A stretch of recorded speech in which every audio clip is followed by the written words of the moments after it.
Welcome my friends back to my channel and another creative video. In today's video, I am sharing a little bit of inspiration when it comes to working on a budget.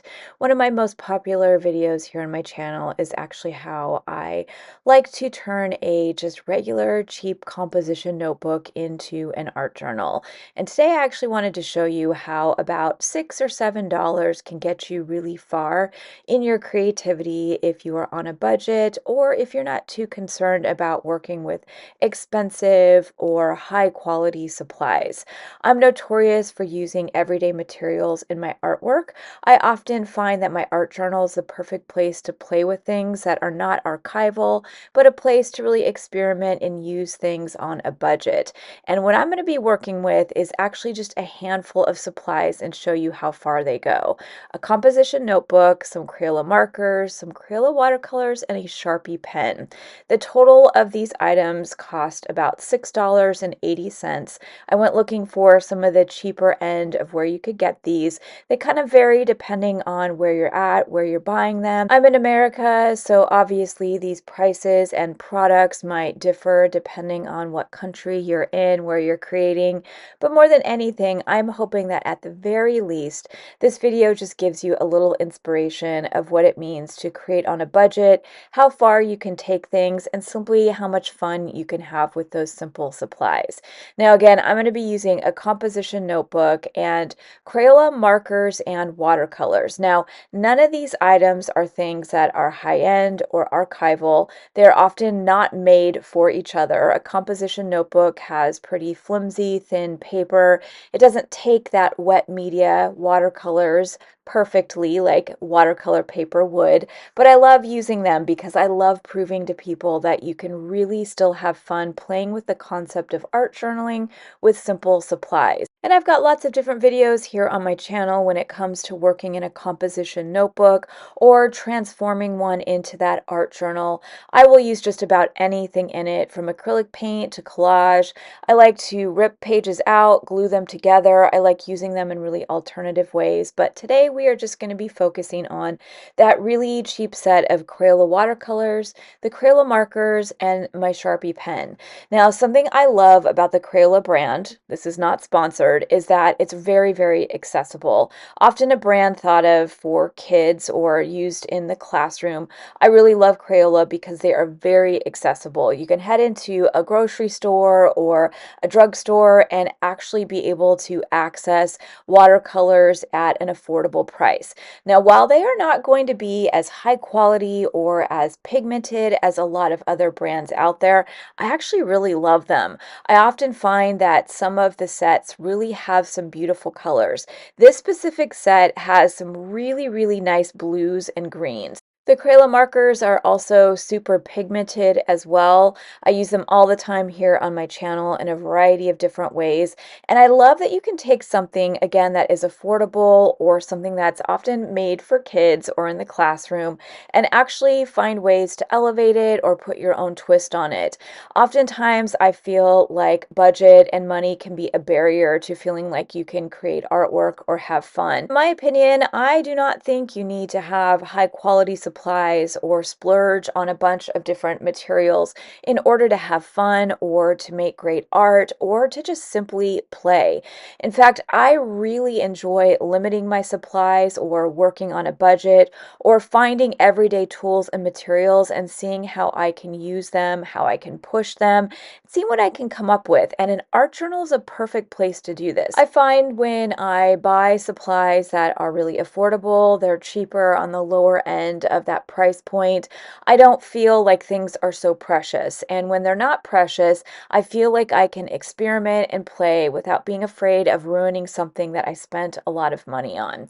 And while cheaper supplies are never going to perform the way something maybe archival or higher end is going to work with those materials, it's a great way to practice, to play, and again, to work on a budget if for some reason that money is a barrier to getting creative.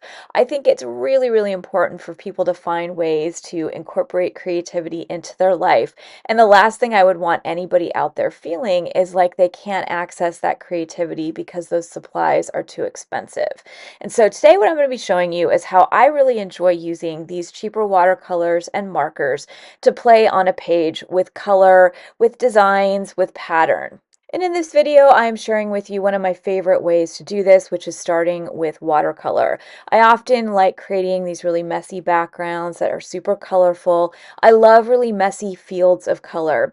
Once things dry, you can see that my paper even flattens out. So I'm using notebook paper. You can see all those lines. You can also see that that paper has flattened out so I can go back in and work over the top of things.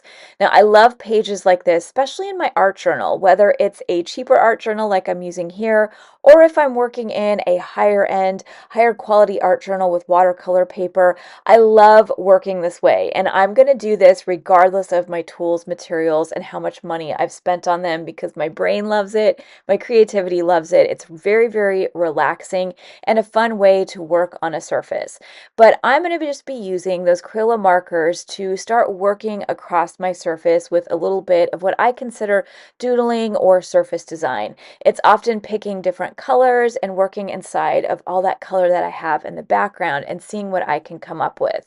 For my doodlers out there, this is a fun way to incorporate color as well as those washes in the background and then working over the top of them. But for somebody new to art journaling or new to using even cheaper materials, I love challenging myself to use, again, those Crayola markers, a material or supply often thought of being used with kids. I love that they are super pigmented and I can use them to color, but I can also use their nice kind of finer tip to work with details, which you're going to watch me kind of begin to fill and work over the surface. And what I really enjoy doing is picking the different colors of the washes in the background and then layering over the top with those pens. So if I have a blue field of color, I will use a darker blue pen. If I have a light purple, I'll go back in with a darker purple. My goal is to have a fun push and pull between that real messy wash in the background and then all of that doodling, those designs, or that line work. Now, I often will just work off the top of my head. I'm somebody that really enjoys working intuitively in this way. And again, this is my art journal. This isn't a place that is going to often be shown or hung on a wall. I'm not going to be doing anything with these pages. These are things that I enjoy working through on a daily basis to relax, to do something while I'm watching TV or listening to a podcast. Also, one of my favorite ways to warm up my hands before I dive into other art projects or even wind down after I have created something that I just then want to shift gears and kind of work intuitively in more of a relaxing way. Since my art journaling process is really a place for experimentation, practice, and play, I don't feel that pressure to work with tools and materials that are perfect or are archival or cost a lot of money.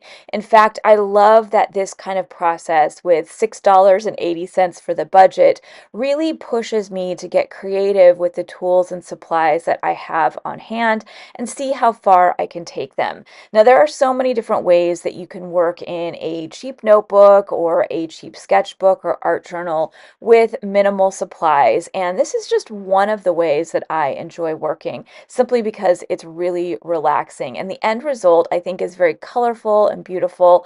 I'm a maximalist. I say it all the time. I love lots of designs.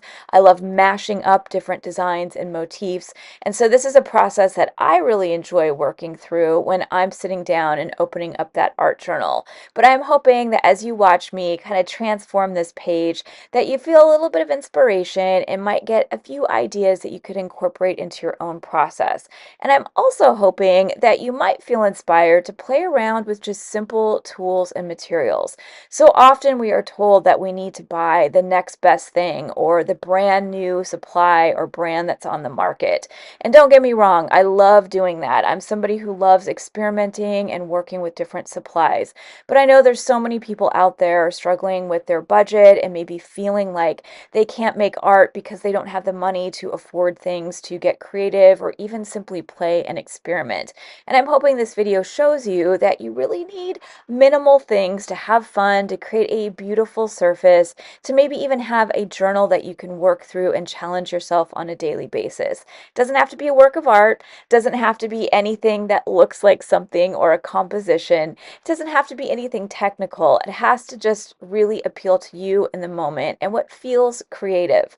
These types of pages and journals are my favorite because, again, there's no pressure to feel like there needs to be perfection. There's no pressure for things to hang on a wall or even to show to other people. At the end of your creative session, you can close things up, put it on your shelf, and pull that journal back out when you're ready to get creative again. More than anything, I'm hoping that many of the things that I share on my channel as well as in this video really get you inspired to be looking at tools, materials, and everyday things in a brand new, fresh light. So I'm going to let you all watch me complete this page, and again, hopefully inspire you to maybe grab some cheap watercolors and markers and see what you can come up with.